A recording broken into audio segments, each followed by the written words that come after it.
Okay, good morning everyone, magandang umaga, and welcome to our worship this morning. Ngayon ay second Sunday after Pentecost. And for our worship this morning, as always, we have given Luke my spirit to lead us in our worship songs, and si Cyrus will lead us in the first part of the liturgy. Okay, so welcome sa lahat. Kung mga kasama po natin online, welcome. And as always, please leave a comment sa ating comment section so I can recognize you later on. Okay, so we will begin our worship and we will sing our opening hymn, How Great Is Our God.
Tayo po tayo lahat.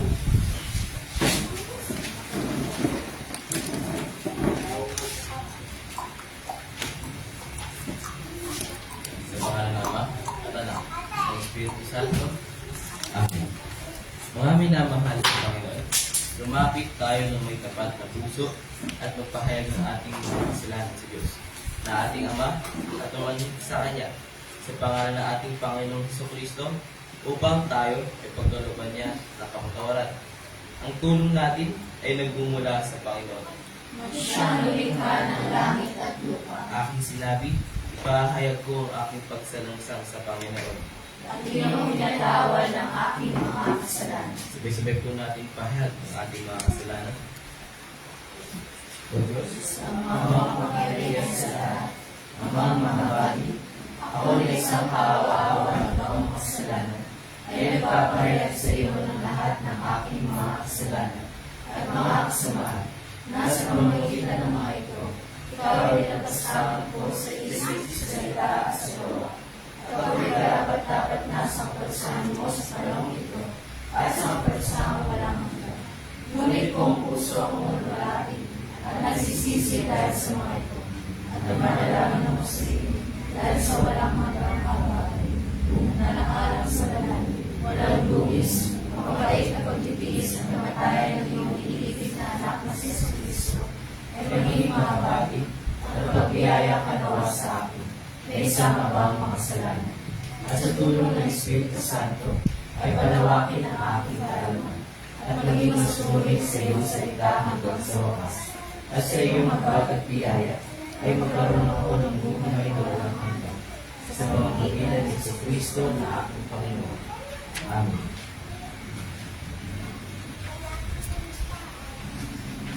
ang Diyos, ang ating Ama sa langit, ay tunay ng mahabagin. Binigay niya ang kanyang bugtong na anak upang maging handog sa ikatawad na ating mga kasalanan. Kaya't bilang tinawag na lingkod ni Kristo at sa pamamagitan ng kanyang utos, ay pinagtawad ko sa inyo ang lahat ng inyong mga kasalanan. Sa pangalan ng Ama at Anak at ng Espiritu Santo. Amen. Manatili po tayo nakatayo.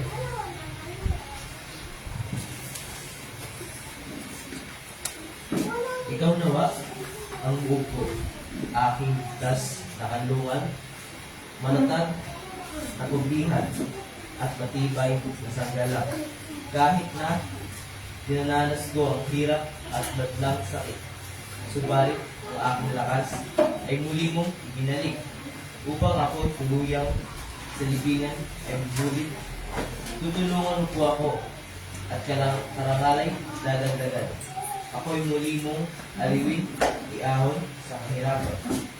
Tutugtugin ko ang alpat, pupurihin kita tunay. Pupurihin kita, O Diyos, dahil sa iyong katapatan, mga himno ng papuri, sa alpa ko'y tutugtugin. Iuukol ko ang tutug sa iyo, banal na Diyos ng Israel. Habang ako'y tumutugtog, ay sisigaw na may gala, masigla kong aawitin, ako'y iyong niligtas. Maghapon kong isasaysay, O Diyos, ang iyong katarungan, kayamang lahat ng nagkaka sa likod mo ay nasaktan, lahat sila ay nabigot kumangkong sa kaibigan. Sabay-sabay una ang awitin, ang luwalhati sa Ama. Luwalhati sa Ama at sa Anak at sa Espiritu, kung paano noong una, ngayon mapakailanman, walang hanggan. Amen. Panginoon, mabag ka sa amin. Kristo, mabag ka sa amin. Panginoon, mabag ka sa amin. Papuri sa Diyos ang ikaasan. At sa luwa'y kapayapaan sa mga taong kinalulugdan niya. Pinupuri ka namin, sinasamba ka namin. amin. Pinasasalamatan ka namin dahil sa iyong kaluwalhatian. O Panginoong Diyos, Hari ng kalangitan, Diyos na makapangyarihan sa lahat. O Panginoong Diyos, bugtungan ng Yesu Kristo. O Panginoong Diyos, Kordero ng Diyos, Anak ng Ama, na nagalis ng kasalanan at sanlibutan, mahabag ka sa amin. Ikaw na nagalis ng kasalanan at sanlibutan, tanggapin mo ang aming dalangin. Ikaw na nakalapot sa kanan ng Diyos Ama, mahabag ka sa amin. Yamang ikaw lamang ang banal, ikaw lamang ang Panginoon,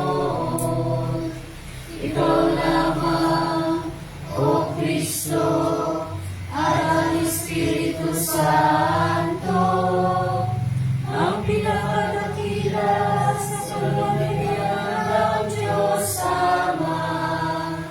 Amen. Ang Panginoon ay sumaid. Kanyang Espiritu. Manalangin tayo. O Diyos, inihanda mo para sa mga nagmamahal sa iyo ang mabubuting bagay na hindi kayang maabot ng aming paunawa. Alisin mo sa amin ang lahat ng kasalanan at masamang pagnanais, at ibuhos mo sa aming puso ang Espiritu Santo upang akayin kami sa lubos na kalutian. Sa pamamagitan ni Jesucristo, iyong anak, aming Panginoon, na nabubuhay at naghahain kasama mo, at ang Espiritu Santo, iisang Diyos, ngayon at magpakailanman. Amen. Kaya po at magsipo at ating pakinggan ang pagbasa ng salita ng Diyos.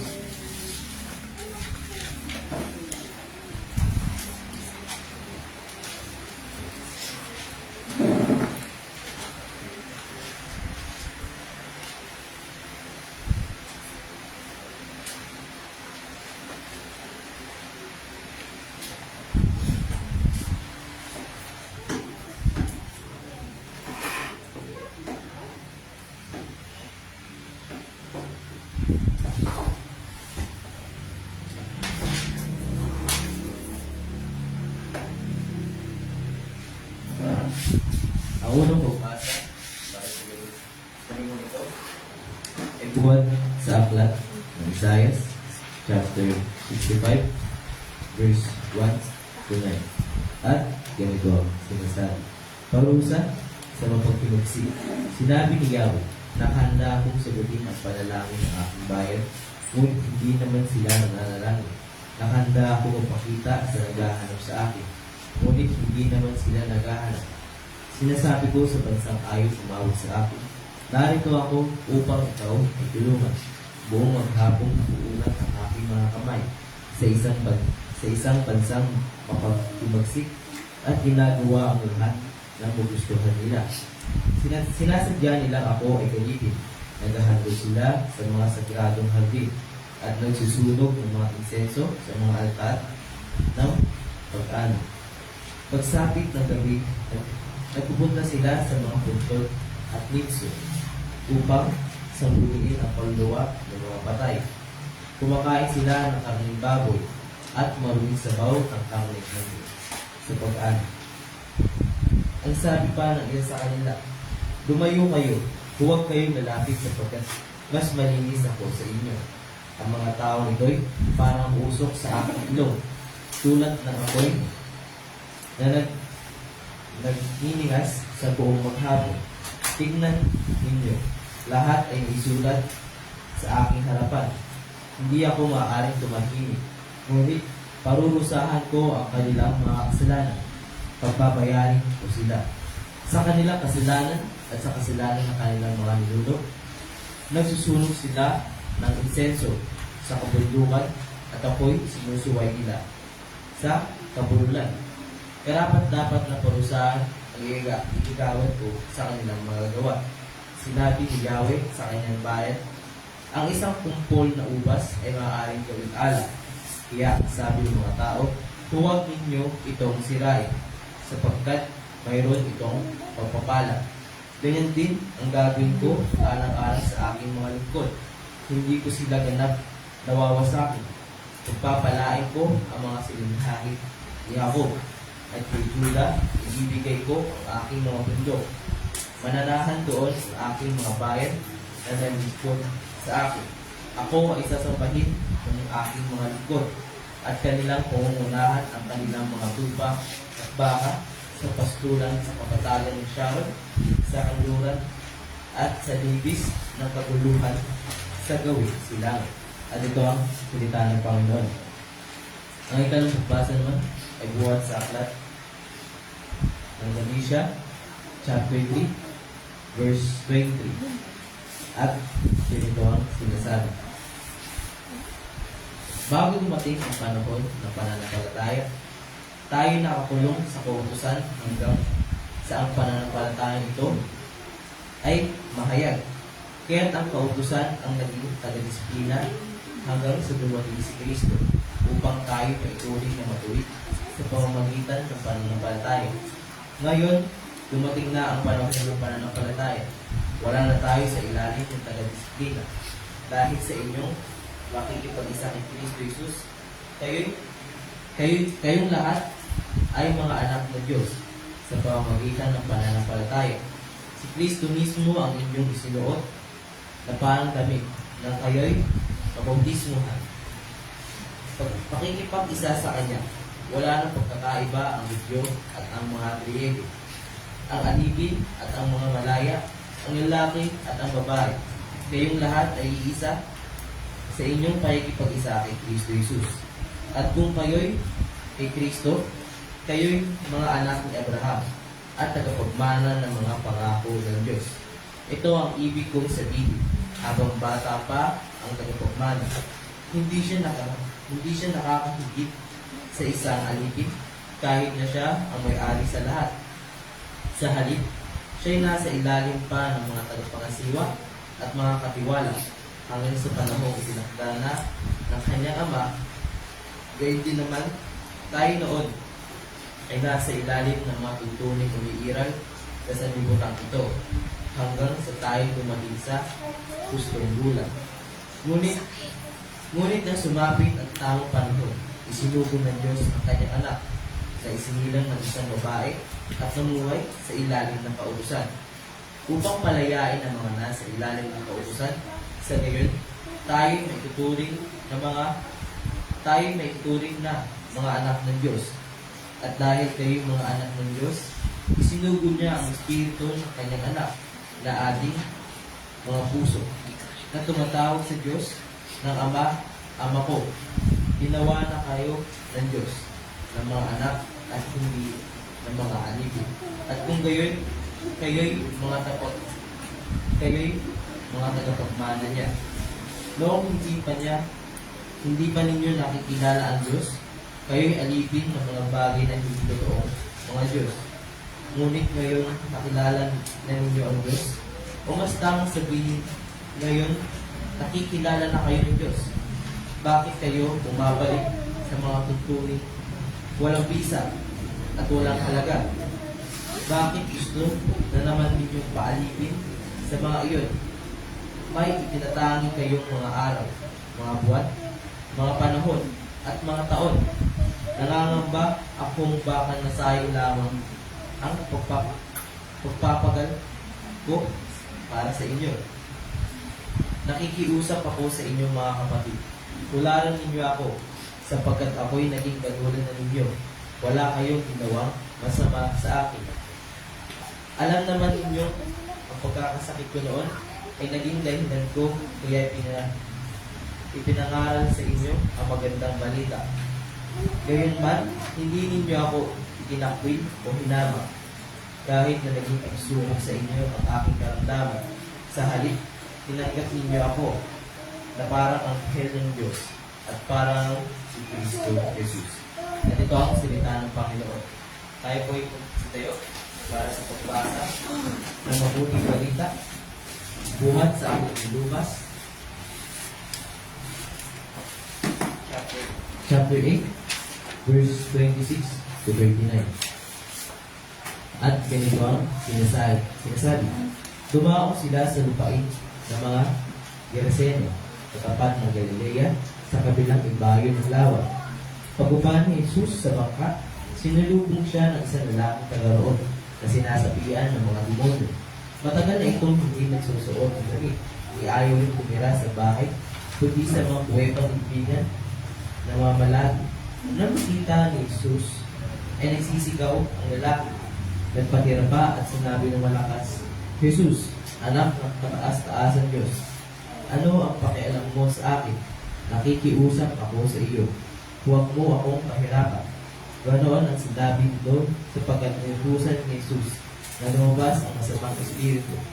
Madalas itong sinasabihan ng masamang espiritu at kahit ito'y bantayan at tanikalaan ang paat kamay, pinaglalagot-lagot lamang ito ang mga iyon. Siya'y pinadala ng demonyo sa mga dibdib na buo. Tinanong siya ni Jesus, ano ang pangalan mo? Batalyon, sagot niya, sapagkat marami ang demonyo pumasok sa kanya. At makaawa kay Jesus ang mga demonyo na huwag silang itapon sa kalalimang walang hanggan. Samantala, may malaking kawan ng baboy na nagsisikan sa isang bundok na malapit doon. Nakiusap ang mga demonyo na papasukin sila sa mga iyon at pinahintulutan naman sila ni Jesus. Lumabas sa tao ang mga demonyo at pumasok sa mga baboy.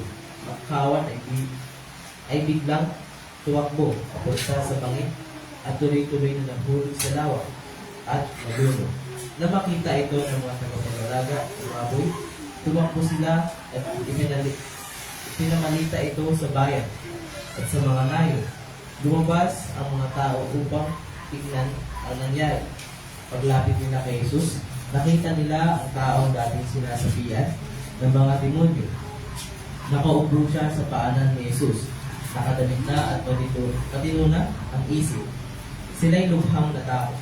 Isinalaysay sa kanila ng mga nakakita kung paano gumaling ang dating sinasabihan ng mga demonyo. Kaya't nakiusap kay Jesus ang mga Gerasano na umalis na lamang siya sa kanilang lupain sapagkat sila'y takot na takot. Kaya't sumakay siya sa bangka at umalis sa pook na iyon. Nakiusap kay Jesus ang taong inalisan ng mga demonyo na siya'y isama nito. Ngunit sinabi sa kanya ni Jesus, umuwi ka na at ipamalita mo ang dakilang bagay na ginawa sa iyo ng Diyos. Umuwi nga ang lalaki at ipinamalita sa buong bayan ang ginawa sa kanya ni Jesus. At ito ang salita ng Panginoon. Manatili po tayo nakatayo. At sabay-sabay natin ipahayag ang pananampalatayang Kristiyano sa page 8. Sabay-sabay po tayo. Sumasampalataya ako sa isang Diyos, Amang makapangyarihan sa lahat, na may likha ng langit at lupa, at ang lahat ng bagay na nakikita at hindi nakikita. At sa isang Panginoon, Jesus Cristo, magpulang anak ng Diyos, mula sa mauna sa lahat ng panahon. Diyos buhat sa Diyos, liwanag buhat sa liwanag. Tunay na Diyos buhat sa tunay na Diyos. Ipinanganak at hindi nilikha, kay isang sangkap ng Ama, na sa pamamagitan niya ay nilikha ang lahat ng bagay. Na dahil sa ating mga tao at sa ating kaligtasan, ay bumaba mula sa langit, at nagkatawang tao sa pamamagitan ng Espiritu Santo kay Virgen Maria, at naging tao. Nagpakasakit dahil sa atin sa panahon ni Poncio Pilato, itinapos sa krus ang matay at nilibing, na ikatlong araw ng buhay ng sa kahit sa kasulatan. Umakyat sa langit at nakalubog sa kanan ng Ama. At siya ay babalik na muli na may kalulatian upang kumuha ng mga buhay at ng mga patay. At ang kariyan niya ay walang hanggan. At sumasampalataya ako sa Espiritu Santo, ang Panginoon at nagpagbigay buhay, na nagmumula sa Ama Asana, na sinasamba at niluwalhati kasama ng Ama at Ama, na nagsalita sa pamamagitan ng mga propeta. Sumasampalataya ako sa isang banal, Kristiyano at Apostolikang Iglesia. Naniniwala ako sa isang Biblia, sa ipagpapatawad ng mga kasalanan, at umaasa ako sa pag-uli ng muli ng mga patay, sa buhay at panahong daan. Amen. Magsibang po tayong lahat.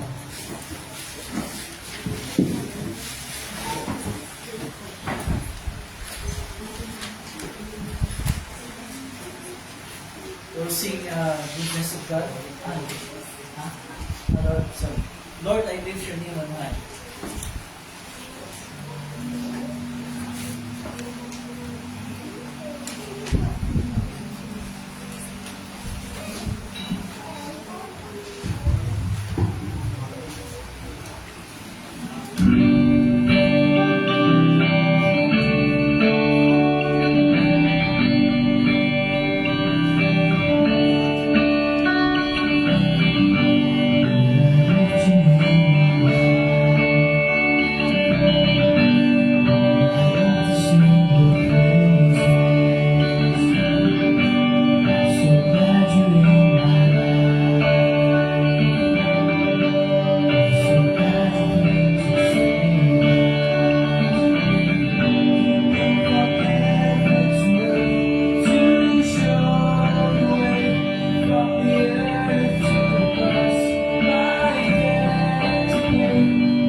Okay, thank you.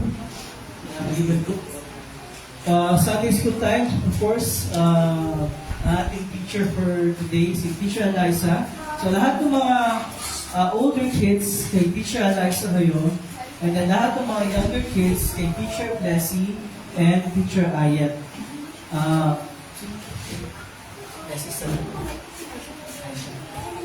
Tapos si Aisha, kasama siya ni Teacher Eliza. Okay? So sige, lahat ng mga kids, punta na sa inyong Sunday school room together with your teachers.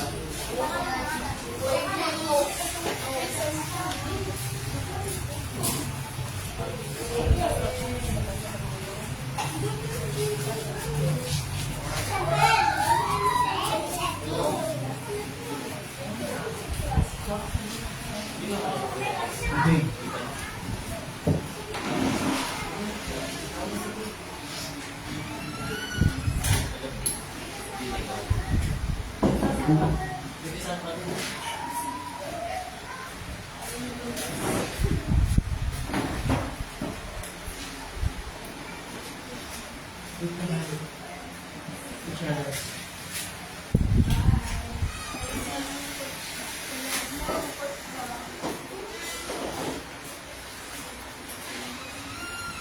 Okay.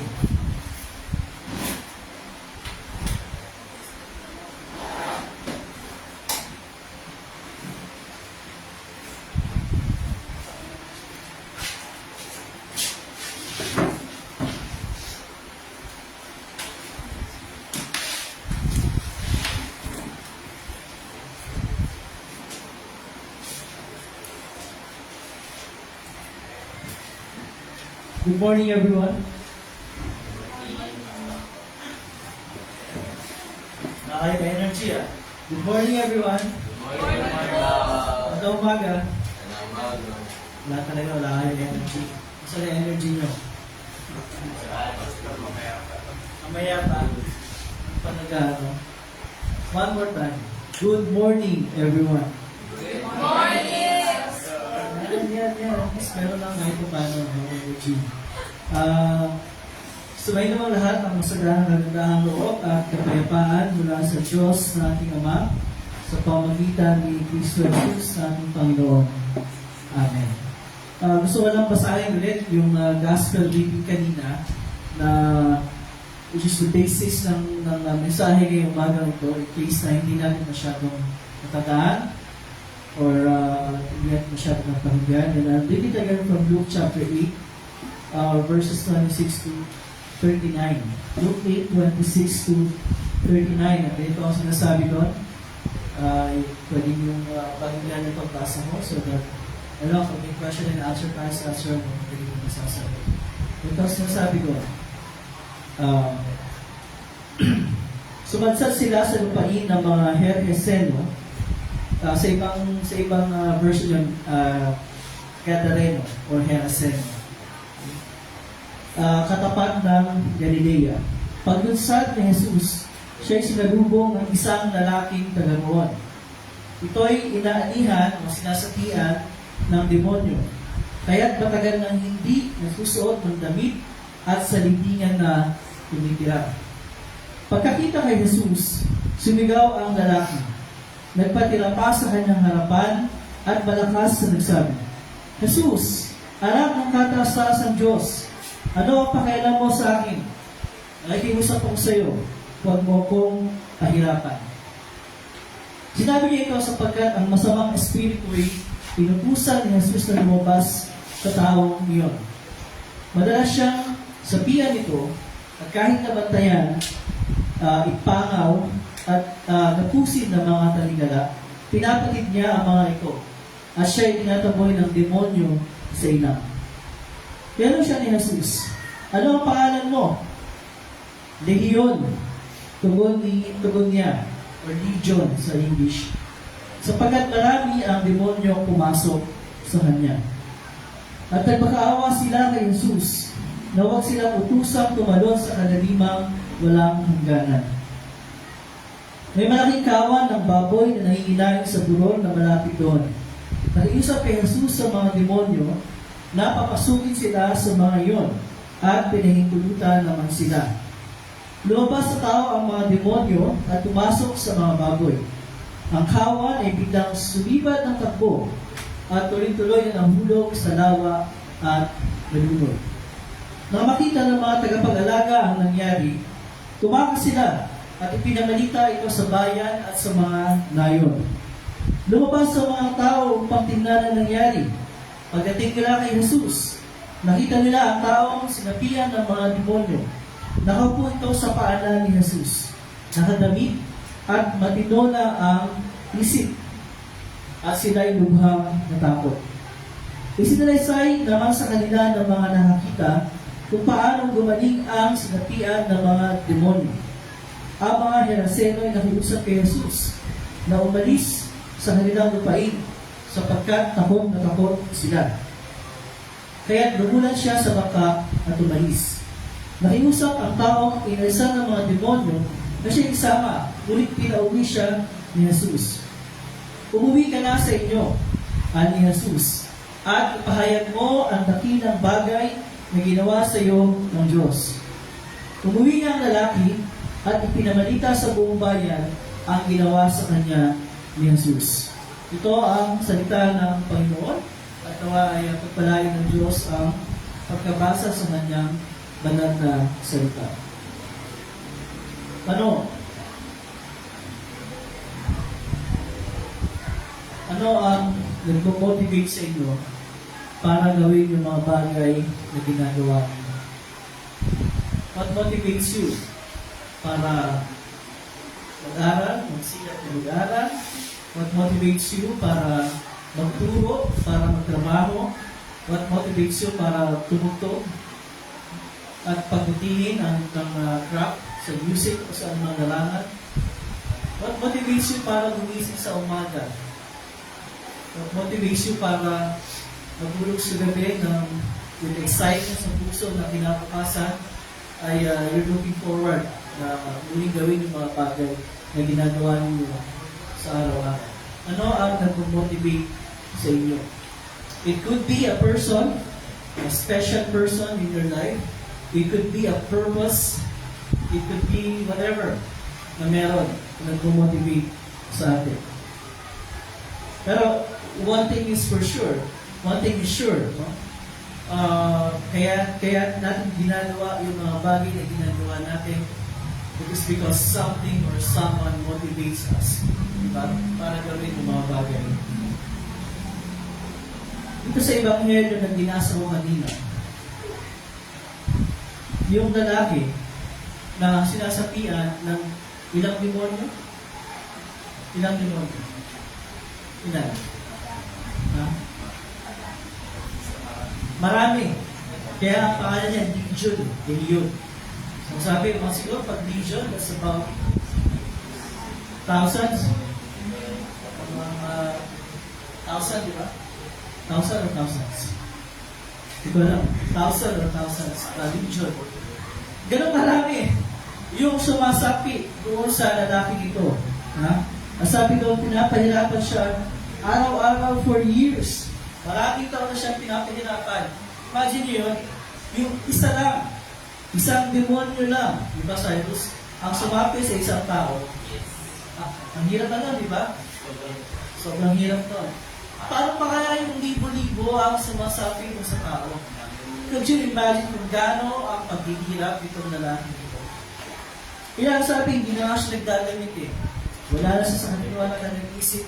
Nakatira lang siya doon sa inang. Sa disyerto. Kasi nga, paano siya titira doon sa tatayan ng mga tao sa ganyang kalagayan niya? And I think you would all agree na sa ganoong kalagayan, we could definitely say na parang itong taong ito, yung buhay niya wala ng halaga at wala ng kabuluhan. Di ba? Would you agree? Para saan? Di ba? Wala naman eh. Wala na.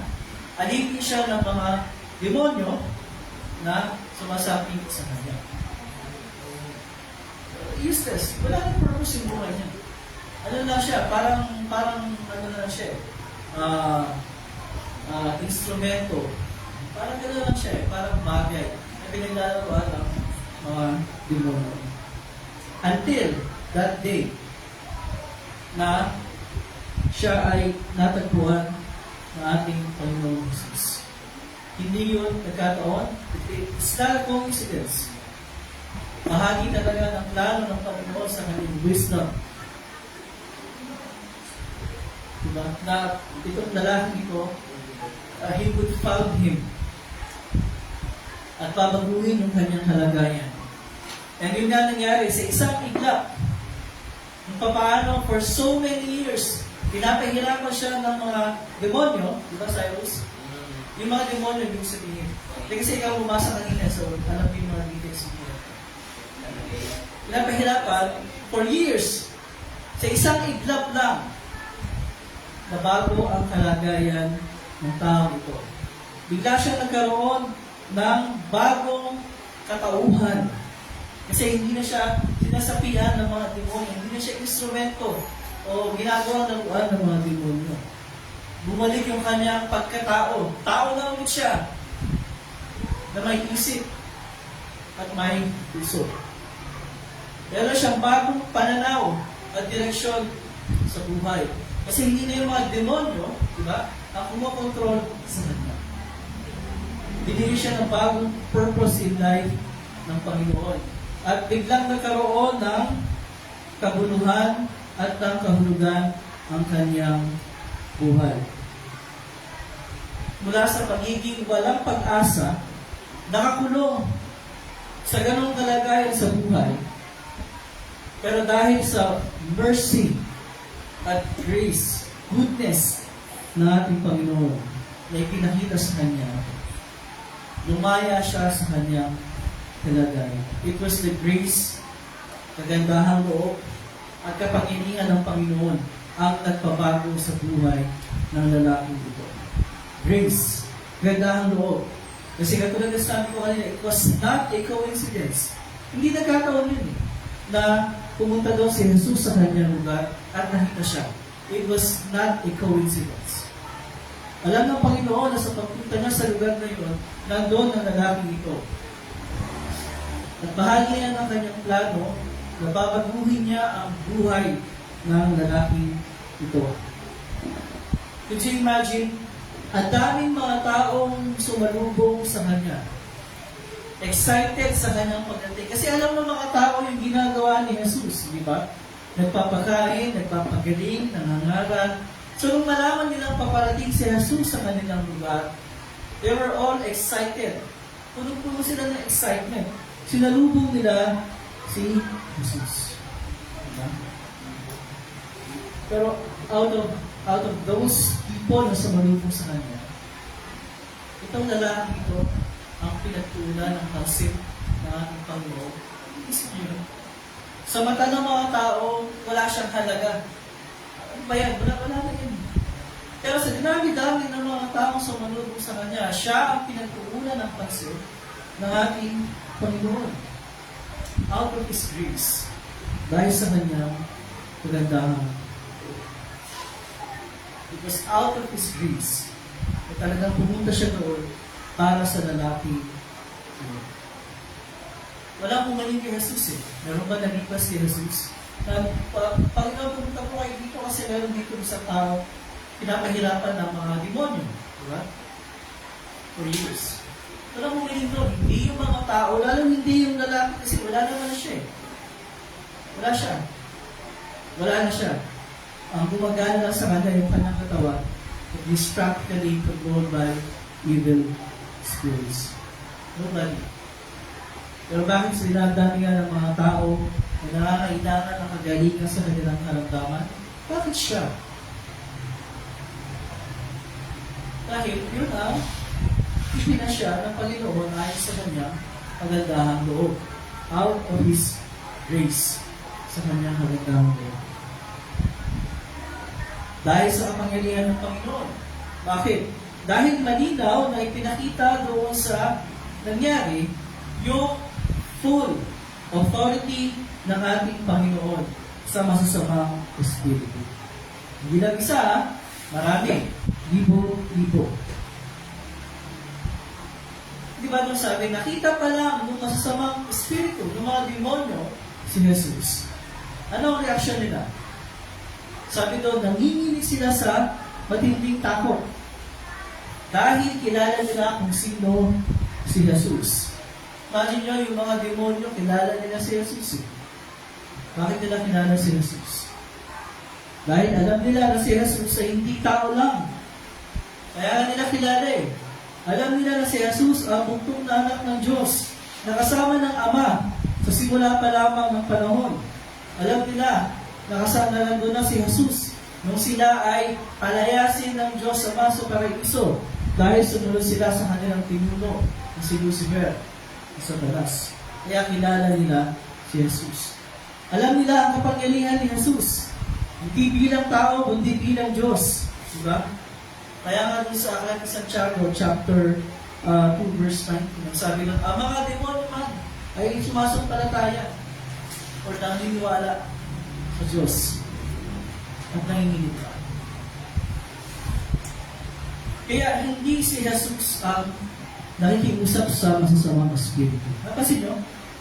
Hindi niya pinag-usapan yung masasamang espiritu. Hindi sabi, pwede ba? Pakiusap, mga demonyo. Nasa kwento, di ba? Hindi gano'n. Hindi sabi, pakiusap mga demonyo. Pwede ba? Please lang. Lumayas na kayo sa lalaki. Hindi naman siya nakikusap eh. Sino nakikusap? Yung masasamang espiritu nakikusap. Ang sabi ng mga demonyo, nakikusap ako sa iyo, huwag mo akong pahirapan. Di ba?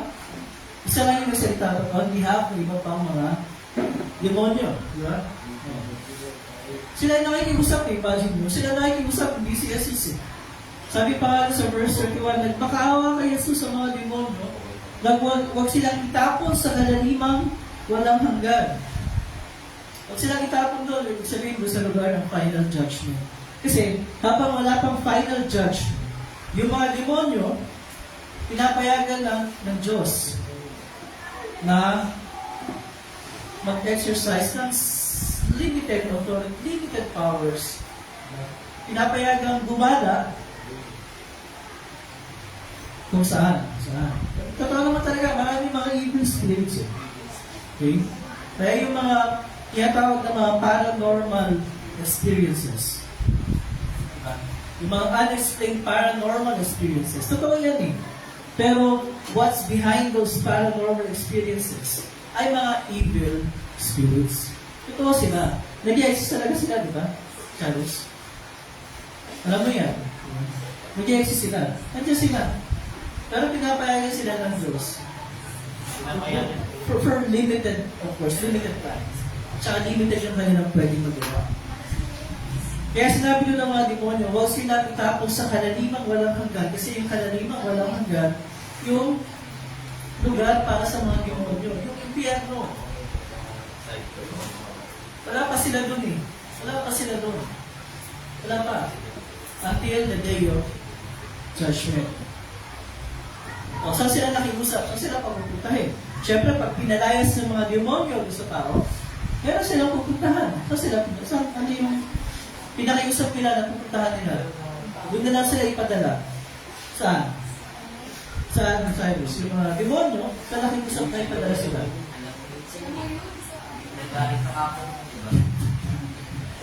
Siyempre, pinalis doon sa lalaki, di ba? Eh, hindi nga sila pwedeng walang pupuntahan. O saan sila nakiusap? Kasi alam na ng mga demonyo kung tatalisin sila ng Panginoon sa lalaki. Pero they have to have something na doon muna sila. Saan sila nakiusap na pupunta? Sa? Baboy. Sa mga baboy. Sabi nun, nagmakaawa.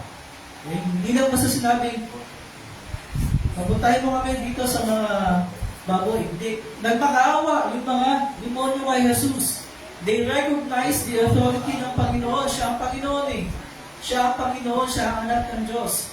Even yung mga demonyo, they recognize. Alam nila yan eh. At nagmakaawa sila. Sabi ko, papasukin na lang sila sa malaking kawan ng baboy na nagsisikain doon sa bundok na malapit. At pumayag na si Jesus. Yes. Alam mo yan, di ba? Anong nangyari? Nung pumasok yung mga demonyo doon sa mga kawan ng baboy, pag sinabing kawan, marami yun. Kasi marami sila eh. Diba? Ano nangyari sa kawan ng baboy? Nahulog tumalong sila doon sa sa bangin. Eh, syempre, namatay yung mga baboy.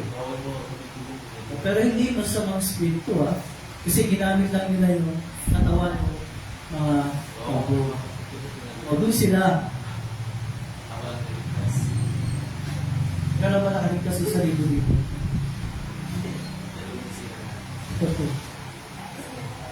Iisa lang naman ang pakay ng mga demonyo sa pamumuhay sa Satanas. Diba? Iisa lang eh. Ano yung pakay nila at sila ay sumapi doon sa lalaki? Ano yung pakay nila sila ay nagkakalat sa iba't ibang lugar at gumagawa ng mga bagay na maghahasik ng takot sa puso ng mga tao, magbibigay ng maling kaisipan sa mga tao. Ano yung pakay nila? Isa lang ang pakay nila. Wasakin ang lahat ng mga gawa ng Diyos. Diba? Wasakin tayo kasi tayo yung pinaka-tabunahin sa lahat ng ginawa ng Diyos. But we are God's workmanship. Yun ang pakay ng chapter. Kaya nung nabigo si Satanas at yung kanyang kampon sa plano nilang agawin ang trono ng Diyos. Kasi gusto maging Diyos si Satanas, di ba? Saan ibinali ni Satanas ang kanyang galit sa Diyos? Hindi niya kaya ang Diyos eh. Kasi yun ang kanyang pinagbalikan. Tao. Yun, kaya niya tumuso si Eva at Adán. Kasi masterpiece ng Diyos yung tao. Masterpiece. So, yun ang pinagbalikan niya. Sinira niya Sinira niya ang taong nilikha ayon sa larawan ng Diyos. Siya ang nasa likod kung bakit nagkasala sina Adan at Eva. Yung bodily demon possession, pag sabing bodily demon possession, yung actual na sumasapi yung masamang spirito sa katawan ng isang tao. Nangyayari talaga yan, ha? It really happens, ha? Meron talagang bodily demon possession. Nangyayari yan. Siguro hindi na siya ganun ka laganap ngayon, but it still happens. Nangyayari pa rin. Pero meron pang mas malalang bagay kaysa sa bodily demon possession. Ito yung tinatawag natin sa technical term na spiritual demon possession. Ano yung spiritual demon possession? Yun yung sinasabi ni Pablo sa Efeso chapter 2, verses 1 to 4. Ito yung sabi ni Pablo, noong una ay patay kayo dahil sa inyong mga pagsuway at mga kasalanan. Sinusunod ninyo noon ang masamang takbo ng mundong ito at napailalim kayo sa pinuno ng mga kapangyarihan sa hipapawid. Ang Espiritu naghahari sa mga taong ayaw kasakop sa Diyos. Ang totoo, tayong lahat ay datuling namumuhay ayon sa pagnanasa ng ating laman at sumusunod sa mga hilig ng katawan at pag-isip. Kaya sa ating likas na kalagayan, kabilang tayo sa mga taong kinapupuutan ng Diyos. Ito yung tinatawag natin spiritual demon possession. Ang sino mang tao na hindi nananampalataya kay Jesus ay spiritually possessed ng masamang espiritu. Bakit spiritually? Kasi ang sinusunod niya ay yung kagustuhan ng demonyo. Ang kagustuhan sa lumas sa kalooban ng Diyos. Lahat ng bagay na salungat sa kagustuhan, kalooban sa salita ng Diyos ay kagustuhan ng Diablo. Lahat na hindi nananampalataya ng Jesus, tinatawag ng Biblia na spiritually possessed. Hindi bodily possessed, but spiritually possessed. Lahat ng tao pinanganak gano'n. Kasama tayo. Diba? Pero hindi na tayo gano'n ngayon. Kasi pinalaya na tayo ng Diyos from spiritual demon possession. Kailan yung una nangyari? Kung tayo ay mabautismo. Kung tayo ay mabinyaga. Diba? Kaya nung pag-alala sa kapitism natin, ang binyag, hindi lang tubig. Hindi lang tubig yun, nakapangyarihan wala sa tubig. Naroon sa salita ng Diyos na iniipos niyang gawin sa pamamagitan ng pag-apply ng tubig in whatever time. Kaya nga doon sa seremonya ng pagbibinyag, bukod doon sa ginagawa na ang unang ginagawa ay pagkahan yung binibinyagan ng sign of the cross dito sa forehead at sa chest. Sinasabi para to mark you as one with you, like Christ. Meron mo sa later part na tinatawag natin parang exorcism. Kasi di ba may tanong doon, tinatakpil mo ba ang demonyo sa kanyang mga gawa? Natandaan niyo sa pamilya, di ba may ganun, tinatakpil mo ba ang demonyo? So, when we were baptized, pinalaya tayo ng Diyos sa kapangyarihan sa pamamagitan ng kanyang kapangyarihan, which is in the water, nagdating the water but the Word of God, nakasama na. Para tayo ay maging kanyang mga anak. Pinalaya tayo sa kapangyarihan ng mga demonyo sa tanas. At ginawa tayo kanyang mga anak. Iniisa tayo ng bagong pagkatao. Hindi na tayo yung pinangarap tayo ng mga kasalanan. Mga kasalanan pa rin, kasi sa gumagawa ng kasalanan. Pero may bago tayong pagkatao. Tayo ay mga inubos ng Diyos sa pamamagitan ng Jesus. Pinatawad ang lahat ng ating mga kasalanan.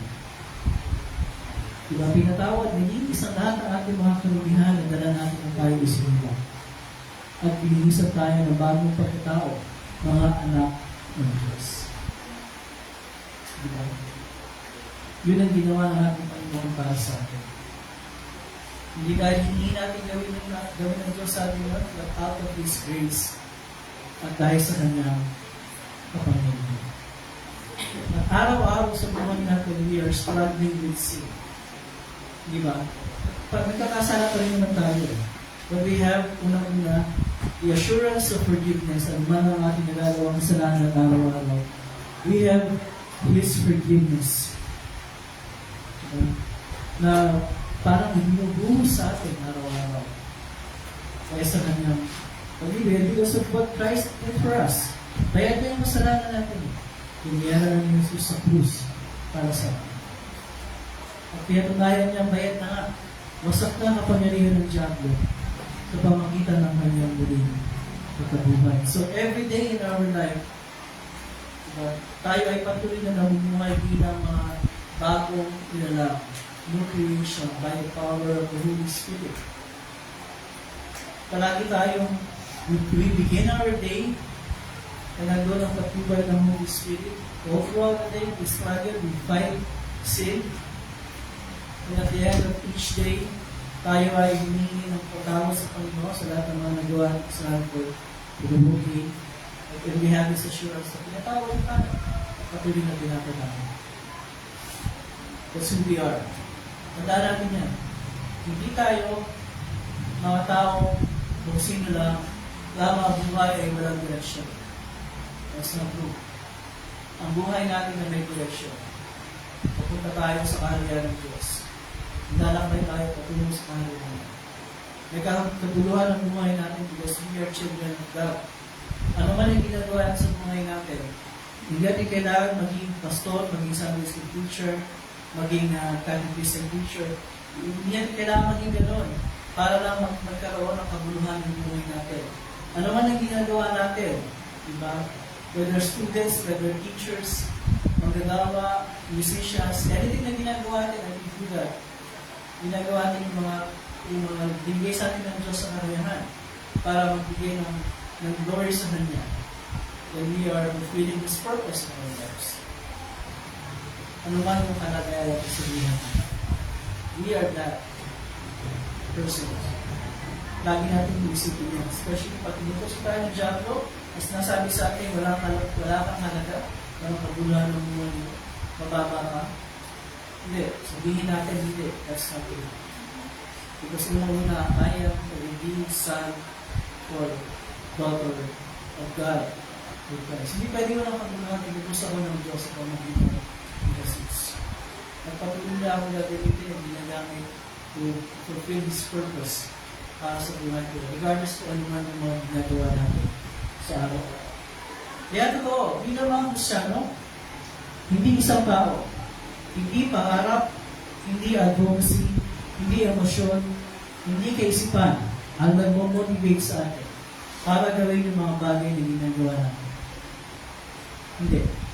Although may contribution, totoo naman yan, may contribution yung mga tao, yung ating pangarap, yung ating advocacies, yung emotions. May contribution yan para ma-motivate tayo sa ginagawa natin.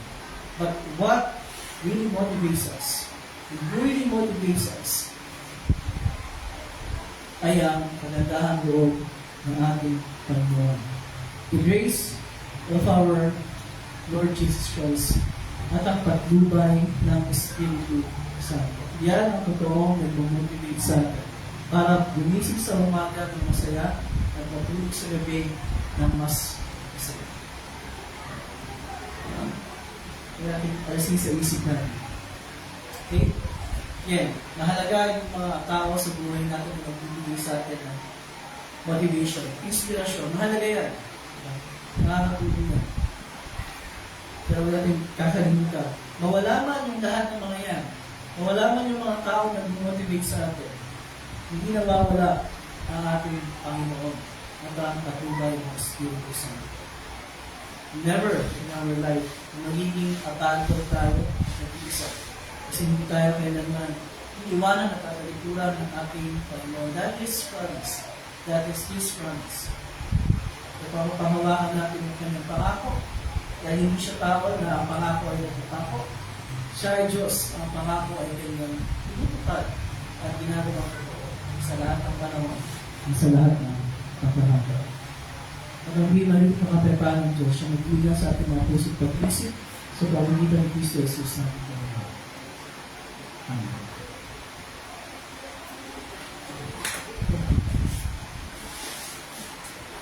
Okay, tayo magpapatuloy by gathering our offerings bilang tugon sa kanya na nagdahagaw sa atin. We offer part of the blessings that we have in the chapel.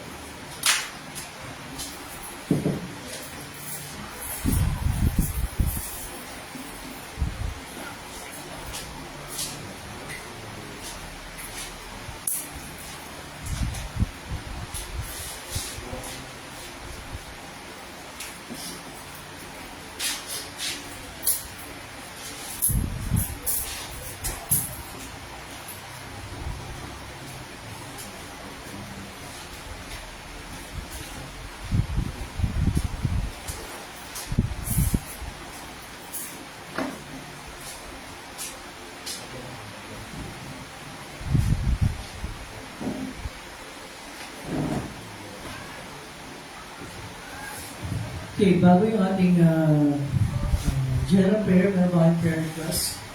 Any prayer request? May mag-birthday ba from today hanggang Saturday? Wala yung listahan ko eh. Ano ba ang birthday ngayon hanggang sa Saturday? Wala naman. Wala, okay. May prayer request?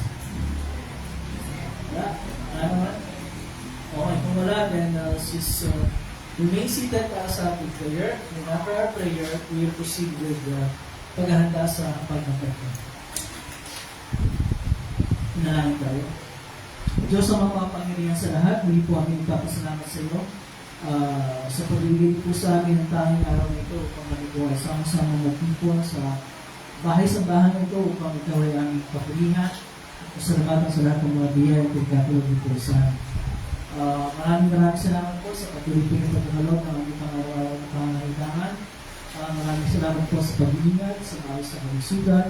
At most of all, Lord, maraming salamat po sapagkat patuloy po na kami pinapatawad sa lahat ng mga kasalanan namin nagagawa sa araw-araw. We pray, Lord, na patuloy po kami magtiwala sa iyo at ilagay ang aming buong pananampalataya na ang lahat na ang aming mga kasalanan na nagagawa ay pinatawad mo at patuloy pinapatawad dahil ang lahat ng ito ay binayaran mo doon sa krus sa pamagitan ng iyong dugo. Kapuloy niyo po kami na sa araw-araw ng aming buhay ay mabuhay kami sa diwa ng aming pananampalataya. Kasama po sa aming panalangin, Panginoon, ang ito ang patuloy na matubay sa lahat ng aming mga ginagawa sa araw-araw, sa mga estudyante na pumapasok, sa mga nagagawa, sa mga magulang, at sa lahat po ng mga may ginagawa pa ng gawain sa kanilang araw-araw na buhay. Diyos of Lord, para sa mga kapatid namin sa ibang lugar, na hindi po namin madalas na nakikita at nakakasama, pero po patuloy naman sa kanila. Tulad po namin mga kapatid sa Davao sa Kahuna, ipasumasa. At dalangin namin, Panginoon, na kayo po ang patuloy na ikalog sa amin na hindi lamang manahan ng pumapala, hindi mga kayahan para magawa po namin ang mga gawain pinagkatiwalan po sa amin sa daan na po. Kayo po ang patuloy na kumalina sa amin at sa aming buong pamilya. Kayo po ang matibay sa amin sa lahat ng aming gagawin sa araw nito at sa buong mundo. Maraming salamat po. Tuloy aming din sa ito nagpapasalamat alang-alang sa iyong pagdurusa at sa iyong pagbubuhay na muli at sa iyong patubay. Amen. Tayo lahat ay tumayo and we will continue on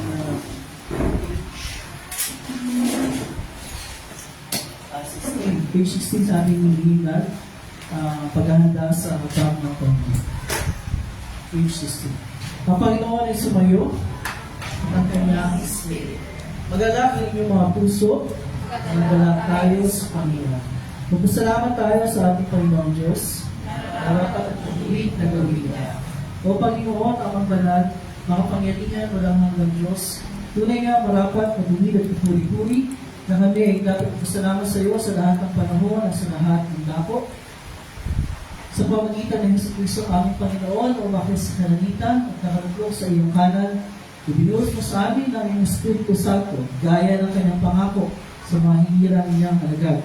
Nang sa gayon, ang buong sanlibutan ay nagdiwang ng buong kagalakan.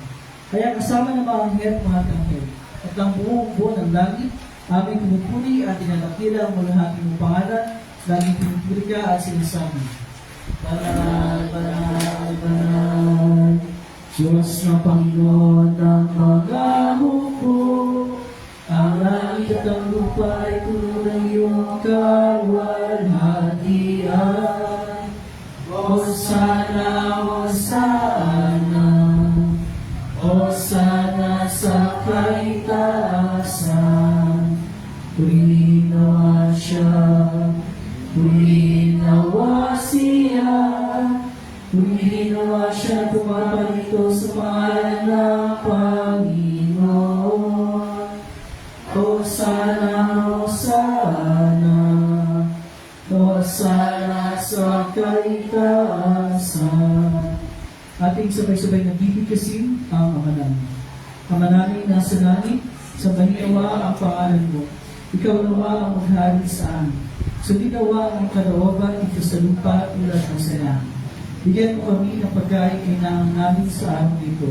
Pagpatawarin mo kami sa aming mga kasalanan, tulad ng pagpapatawad namin sa mga nagkakasala sa amin. Kapag mo kami hinagin sa tukso, hindi ilayo mo kami sa masama. Sapagkat sa iyo ang kaharian, at ang kapangyarihan, at ang kalawalatian, ang pakailanman. Amen.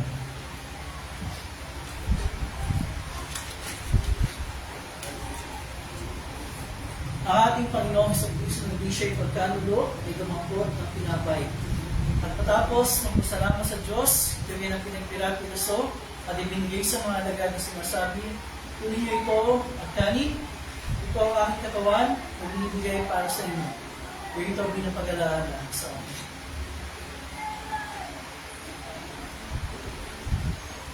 Sa gayon paraan, ginawakan niya ang saro, pagkatapos mapagkapunan, at ang salamat siya sa Diyos ay binigay niya sa kanila na sinasabi, "Inom kayo lahat ito, sapagkat ito ang dugo ng tipan. Ang aking dugo ay naguguhos dahil sa marami, sa pagpapatawad ng mga kasalanan. Huwag ito sa inom kayo ito bilang pag-alaala sa akin." Ang kapayapaan ng Panginoon ay laging sumayo.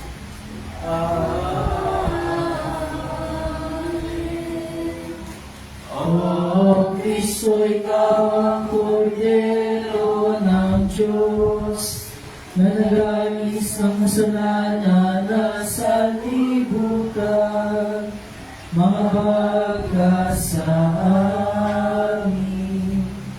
O Kristo, ikaw ang kordero ng Diyos, na nag-alis ng kasalanan ng sa libutan, mga bagay sa amin. O Kristo, ikaw ang kordero ng Diyos, na nag-alis ng kasalanan ng sa libutan, magpaloob mo sa amin ang iyong kapayapaan. Amen.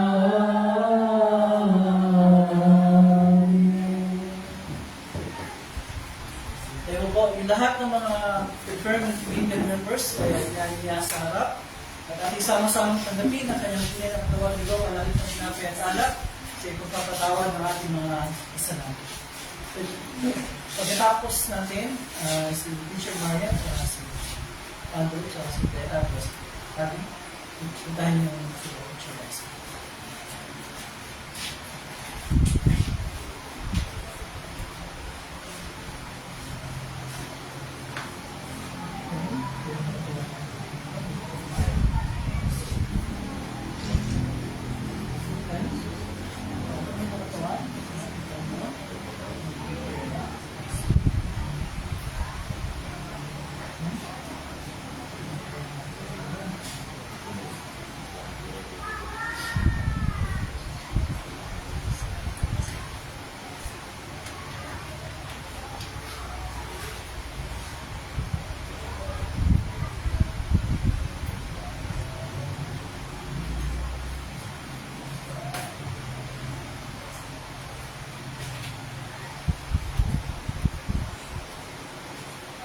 ang tunay na katawan at bigunawan ng ating Panginoong Kristo, ang siyang magpalakas at mag-ingat sa inyo sa tuloy na panampalataya at kung sa buhay na walang kanyan, lumawan kayo may kapayapaan at ilalakang sa inyong puso. Amen.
Tunay na katawan at bigunawan ng ating Panginoong Kristo, ang siyang magpalakas at mag-ingat sa inyo sa tuloy na panampalataya at kung sa buhay na walang hanggan, lumawan kayo may kapayapaan at ilalakang sa inyong puso.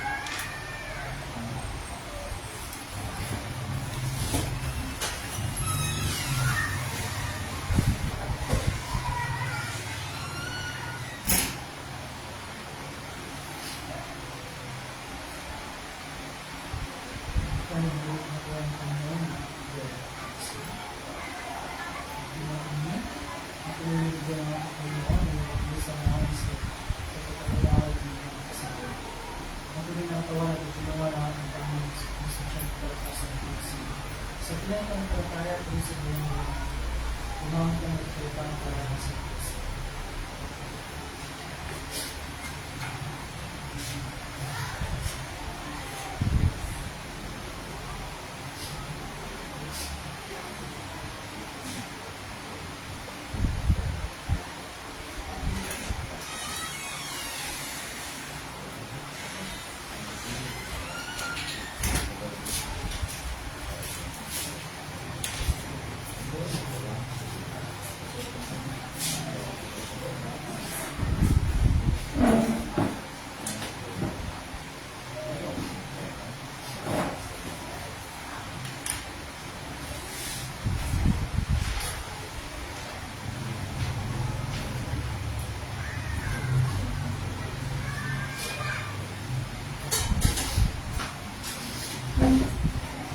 Tayo natin tumayo.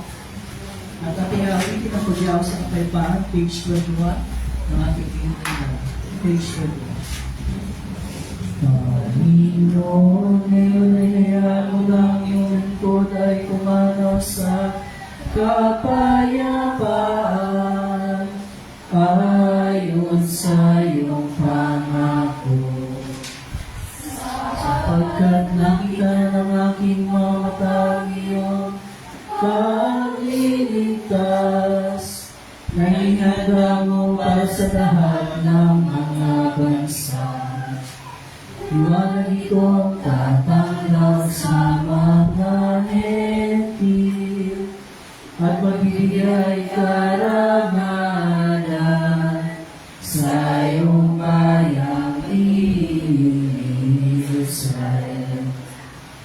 Buwalhati sama at sa anak at sa Espiritu, kung paano muna ngayon magpakailanman walang hanggan. Amen. Papasalamatan natin ang Panginoong Diyos sa pagkat siya ay mabuti at ang kanyang pag-ibig ay paranggan at nananatili. Kaya sasalamatan ka namin, Diyos, sa mga pangyarihan sa lahat, sapagkat nalilihaw mo kami sa pamagitan ng sakramentong ito. Idinadalangin namin na sa pamagitan ng kaloob na ito, ay palaksin mo ang aming panampalataya sa iyo, at paningasin mo ang aming pag-ibig sa isa't isa. Alang-alang kayo sa Kristo, ang aming Panginoon, na nabubuhay, tagahari kasama mo at ang Espiritu Santo, ni isang Diyos, magpakailanman. Amen.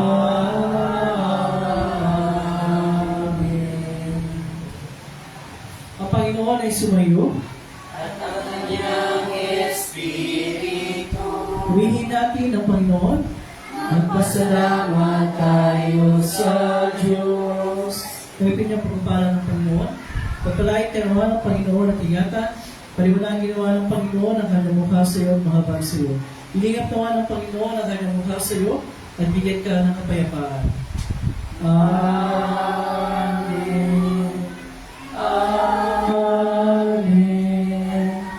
Amen.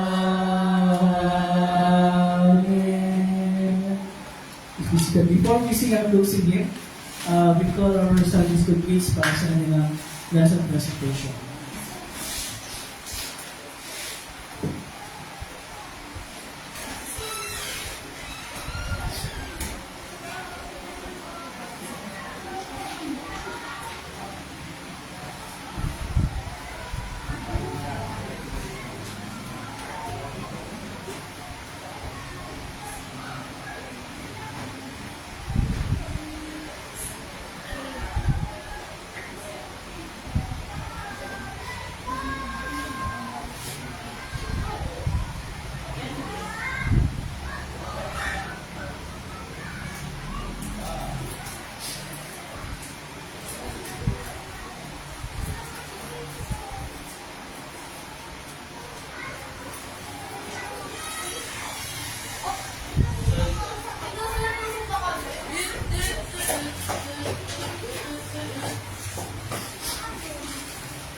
Okay, second na.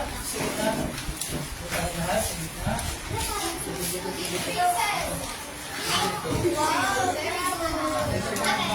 Okay, so isa na ba? Isang presentation na. Okay, so dalawang klase sila pero isang presentation lang ito. So yung both na younger and older classes. We have teacher Rice and teacher Blessy. Go ahead. Good morning, kids! Teachers, So, ano yung lesson natin for today? Tungkol sa good? Samaritan. Okay, tungkol sa good Samaritano. Sino yung unang-unang tumulong doon? Ay, yung masama, yung hindi tumulong. Sino? Hindi, pare siya. Siya yung pare. Yung pangalawa, tumulong ba silang dalawa? Hindi sila tumulong. Mabuti ba yung ginawa nila? Hindi. Yung pangatlo, sino yung pangatlo? Yung good? Very good. Ano yung ginawa niya? Paano niya tinulungan yung mga nakamo?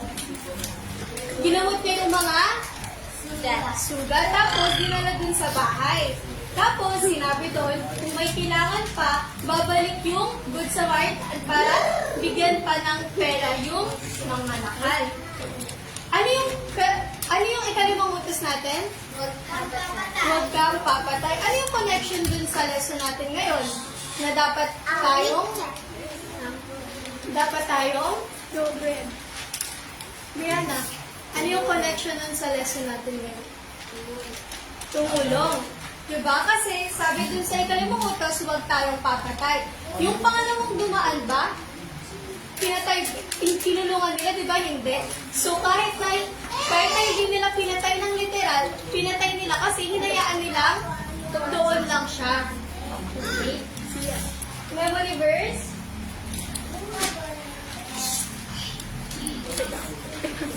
One, two, three, go. Efesos chapter 8. Four talaga yun. Ulit. One, two, three, go. Efesos chapter 4 verse 32. Magpatawad kayo sa isa't maglat ng papatawad sa inyong Diyos dahil kay Kristo. Efesos chapter 4 verse 32. Very good.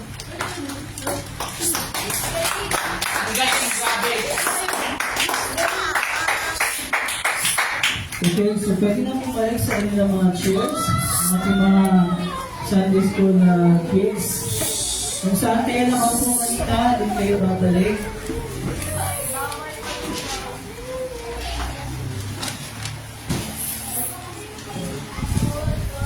Pakikuha ng siya. Pakikuha. Oy, oy.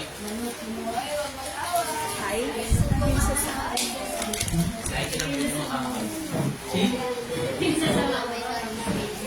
Okay, so we will sing our closing hymn, Goodness of God.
Okay, good morning everyone. Good morning! Good morning, magandang umaga. And sa lahat naman, nakilahat isang pagsundang imagang ito, welcome. At nawa hindi pa mapalan ko sa inyo lahat. We would like to recognize yung mga kasama natin sa ating live stream. Krista. Si Ate Cristal, nasa live stream at nandito rin. May special quality. Ang tawag doon, Omni Present. Nasa lahat ng lugar. Nasa live stream channel dito. Sa iyo pa, nandiyan. Okay? Now, first we would like to thank Yves and Luke for leading us sa ating worship. And of course, yung ating liturgist, si Mark Cyrus. At sa ating mga teachers for this Sunday, si Teacher Eliza, thank you. And Teacher Blessing, thank you. Of course, katulong si Teacher Aya at si Auntie Aisha. Thank you. Okay, announcement. After worship, or pagkatapos ng edit yung mga bata, syempre yung Sunday School Week, meron tayo lesson discussion para sa Sunday at sa mga susunod na Sundays. And then, yung kanya tayo mag-worship ng ating klase, mag-isa to Cristal, so this can be Debbie. Okay. And then, mamaya din, after ng mga after ng Sunday School meeting, we'll come to some people individually. So I'll talk to Cyrus, kasama ni Cyrus na nila, si Abby, si Desi, at Vivo. Okay? I think that's all for now. Gagawin natin ganito, organize natin para hindi magulo. Lahat ng mga Sunday School kids and their teachers, maunang pumunta doon sa Sunday School group para sa kanilang snacks and then uwian. I think that's it for now. Bye-bye everyone.